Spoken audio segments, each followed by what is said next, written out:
All right, hey, welcome back, folks. So I keep getting messaged about young warrior poets who are wanting to go over to the Ukraine and help because they see the stuff that's going on and they want to be able to pitch in.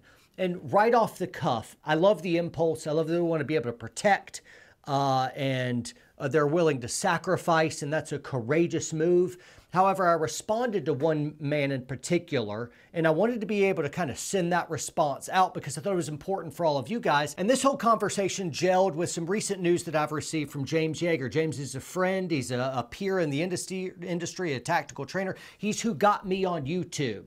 And so, love this man. You may not like him because he insulted your 1911 or said some off-color comment, and I get that all the time. However, James Yeager has decided to join the Ukrainian Foreign Legion and head over to the Ukraine to fight. And so I wanted to be able to discuss this live with him. And this is especially kind of a tough interview because James has recently found out that he is terminal. He is dying of ALS or Lou Gehrig's disease. And so wanted to talk with him directly about his decision to go to the Ukraine and should other folks pitch in as well. So James, my friend, welcome.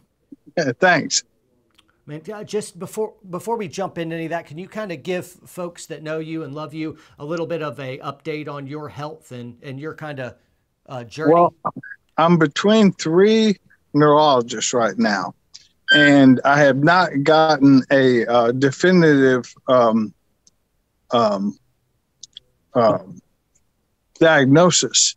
And so I can't, in all good conscience, say that I have ALS. However, my father died of ALS, and I have the exact same symptoms happening in the exact same order that he had. So personally, I feel I have ALS. Right. Well, love you, brother. That's awful. Me and my wife just today just wept in our kitchen for you, but just preparing for this and getting everything. So, well, hey, I'm a friend. I get to say whatever I want. I get to feel what I want. I don't care. I love you, and that's it, bro. Okay, but listen, let me say my piece. I have led a wonderful life, and so I don't want sympathy. I mean, I want people to appreciate the fact of what's going on. Yeah. But I'm saying like I have led a good life. I mean, when I look back at what I've done, I've lived a complete lifetime in my 51 years. There are people that live to be 101 that haven't accomplished as much as I have. And furthermore, I had 50 healthy, strong years. There are people that are born with diseases all the time and that never have a good life. So who am I to feel sorry for myself when I've been given this wonderful gift that I've had? Until this, nothing ever. No broken bones, nothing. And I feel that I've been lucky, and I don't feel sorry for myself. Awesome. Well, love you, man, and certainly respectable. You have announced that you are joining the Ukrainian Foreign Legion, correct? I have sent my application and documentation to the email for the Minister of Defense, I think, the Minister of Defense, and I am waiting the response, but I'm packing my gear. Got it. So I had multiple people reach out that saying, hey, I want to go over. I've got another old Ranger buddy who has already got on a plane and is presumably there now. And so I'm just processing my feelings about it. And, my immediate response is like, man, really think about this. And I want you to be able to respond. But first off, let me just kind of say my piece. One is I know Russia, a very old enemy, is not just engaged in a physical war against the Ukraine and Belarus, but they have a full-out high-scale propaganda war going on as well. The Ukraine as well, no stranger to all kinds of dirty corruption, is also engaged not only in a physical war of defense, but they're engaged in a humongous propaganda war as well. And so they're churning out propaganda as well. the U.S. is also a very evil power. So there's three evil powers going on here: Russia, Ukraine, and the United States as well. And we've got our own propaganda going on as well. And so what my fear is that we would go over there, not be able to really contribute in a huge way because you don't speak the language. And then when I just kind of turn on my cold, heartless strategist mindset and I was commanding Ukraine forces, I would immediately want to take James Yeager and whoever else, whatever, Americans I could, put them into a kill box, make sure they die, and make sure I can make a poetic, beautiful story of your death. And then that becomes part of my propaganda machine, in which case now I can move hearts and minds in America and pull the U.S. into a war to defend me. You would be a sacrificial pawn on the altar of a bigger propaganda game that we never would really even understand. And so I was hoping that you would kind of answer for your piece, but then also answer for there, because you have a special situation going on here. And so it is different. So, well, here's my thing. Everything you said is potentially true. Okay, so I don't disagree with any point you've made. My thing is, they need people to train their civilians, and that's what I do. And I've trained, and even though I don't speak the language, I've trained Zulus, I've trained Hungarians, I've trained Panamanians, I've trained Arabs. I can get past the language barriers. I only have to learn a few words: head, brain, and heart, and how to count to 10. I can teach a class. So there's that. As far as being a pawn, when have we not been pawns? And there's that. So the thing is, I have been charmed. I have literally been, my wife didn't know if I had 9 lives or if I was invincible.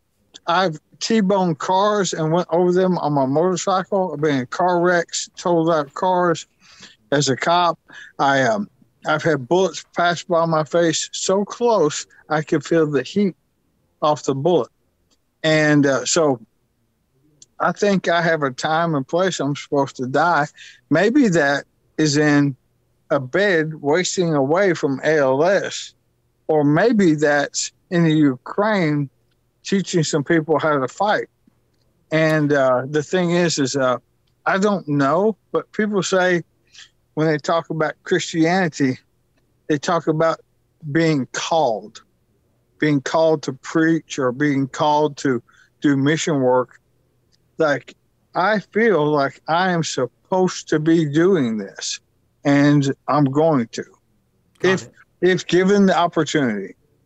Appreciate that. And by the way, just everyone watching, I have no judgments on what you're doing, and I've got respect, and I'm like, I have no idea what I would do in your situation. I'm not in your situation. I would have to be there, and I wouldn't know. So I'm approaching you without judgment or anything like that, but I am approaching you as a friend who loves you. Just for some context of everyone tuning in, how long do you think that you have to live? Here's the thing. Time and money. We always know how much money we have. We never know how much time we have. Right. So if I was asking your doctor and I'm like, hey, are we months? Are we years? How long does James have statistically reasonably? Well, I don't know. Since they haven't given me a diagnosis, they certainly haven't talked like that. But my father died of this, and in the order, tongue and mouth and throat, and then he started losing strength in his arms. I've lost at least 25%, as much as 50% of the strength in my arms. And my legs are fine. I just walked SHOT Show, 8 miles a day at SHOT Show. My legs are still strong, but I get muscle tremors in my arms, and I feel like that's the motor neurons, dying, and now it has started happening in my legs. So probably by the end of this year or the first quarter of next year, I'll probably confined to a wheelchair. And then after that, then the trunk, that's when those muscles quit working and you quit breathing. And so I don't know what the answer to your question is. My father died because he wouldn't use a walker.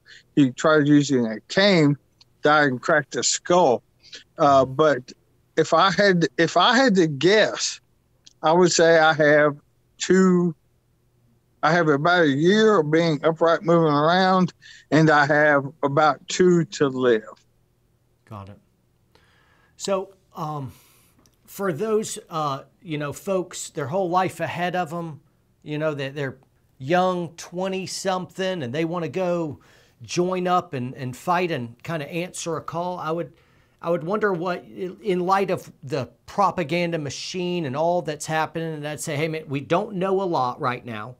We're going to know more later. And I have a feeling that all kinds of hell is going to be breaking loose in the next 5 years. And who knows? I mean, there's going to be opportunities to serve the greater good coming on. The point here, though, isn't to prove that, hey, look, see, I'm courageous. I'm ready to. There's a bunch of nitwits right now in the comments that are just basically saying, hey, if you're not willing to go right now, then you're a coward. These are the same kind of things of like, if you don't jump out of an airplane without a parachute, then you're a coward. I'm like, you're a moron. The goal is to make your life count and your death count. And none of us are going to make it out of this life alive. I've had my close brushes with death. I don't know when it will be my time, and I don't know how I'll meet that end, but I do hope that my life and death count. What would you counsel these younger guys with? Here's what I would counsel them. I have 88,000 alumni, and plus all my YouTube people. I haven't asked a single person to go with me. That's what I think. Got it. Yep, got it. I haven't said join up. I haven't said go. I haven't said let's make a team, guys. Jump in here. Let's do this. Not once. I said I'm going, and I don't encourage anyone to ever do anything based on peer pressure ever. To put something plainly, would you rather die with a rifle in your hands or a little bit later with a wheelchair under you? Well, I believe that my time of death is fixed and the manner of death is fixed. And kind of like when Arabs say, Muslims say, inshallah, if it's God's will, if it's Christ's will. I believe that if I'm supposed to die in a wheelchair or a mortar attack in Ukraine, that is fixed. And so I want to look back at a life well lived. Kind of the hell of ALS is my brain will be intact, and so but my body will quit. So I'll be locked in this prison of my mind, and I want to be able to look back. So I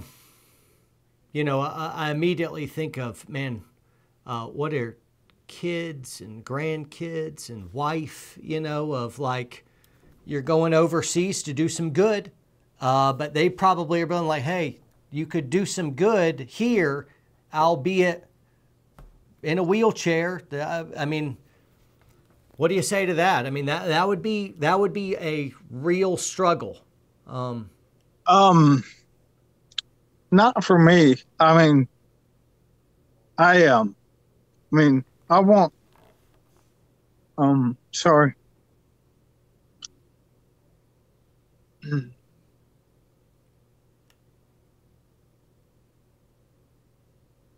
I want them to remember me like this.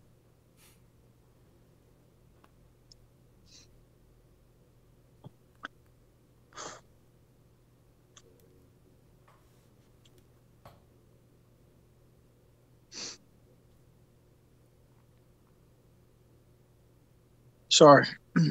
Nope. I want them to remember me like this, not some 85-pound skin wrap skeleton. I mean, I get it. I just not don't really have anything to. I don't know what to say. I don't know Well, what to say. again, I think my time of death is fixed, and at least if I'm gonna be shriveled up in a wheelchair, I go, well, I got that last one in. It did one more, and you know, to to be able to look back at my accomplishments, like again, I'll be trapped in here. I want to go, man.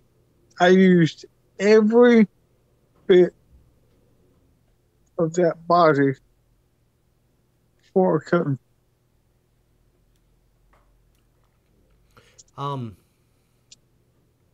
What are you thinking now? I mean, it's certainly allows you to look back. I bet you're looking back a lot. You're looking now. You're realizing the clock is doing this, and kind of what are you thinking in here? Like, how are you seeing the past, present, and future differently? I don't think I am. I really don't like. I feel good about my whole life. Like I don't lie to people. I don't wrong people. I don't have a bunch of people I need to apologize to before I die or anything like that. There's a few people that I don't want to die hating, so I wish they'd kill themselves. But other than that, I'll just die hating them. I hear all that. However, I do think you owe me an apology. You made a video on 50 Reasons John Lovell Was Wrong, and a team of independent fact checkers led by me found out that it was just pure lies, and I was actually completely honest, and you're a liar. And so I thought now would be a good time for you to publicly apologize. So you have the floor. Okay, it was actually 52 things. You son of a... Ah! Go to the end. Just treating me terribly, huh? It's That's amazing. how it's going to be. It's amazing how many people watch that video and don't understand that we're sitting beside each other and we're friends. Like, I can't believe you said that to him. Talking either way, back or forth. I'm like, yeah, some of those near gunshot things, that was me just having a bad shooting day. no, I think it's funny. Like when me and you were hanging out, like, you're like, hey, I think this way's best. Well, let's arm wrestle and figure this out, you know? Actually, you know what? I'm thinking that's a good idea. Let's in about a year, let's arm wrestle this out, and let's. Right. Now would be good too, I think. Now you're down to my strength. You lost 50%, and you're down to my strength now. Be it even match. Such a punk. Such a punk. Brother, I love you. Appreciate you. Your huge contribution to my life. Appreciate you. And yeah, we'll just keep hanging out until that's it. So I'm trying not to Jesus you to death on camera in front of everybody. We've had a lot of those chats online and offline, and you haven't heard the end of me. You may just die of irritation from me, and that may be how it goes down. So my last words are probably going to be, get him out of here. Shut up. I love you. Hey, a lot of people would love to be able to support you. What anything we can do? What can folks do for you? I don't know. Like if it, I don't know. All right. And if something comes up, I'll tell people. All right. Sounds good. Hey, love to you and your family. Thanks so much for tuning in. And hey, all you guys, memento mori, right? Yeah. Love you. Train hard. Train smart. And your responsibility to prepare for the fight never ends. That's my new tagline. What do you think, James? I like it. You got any final thought? You good to go? I'm good. Guys, stay free. Later.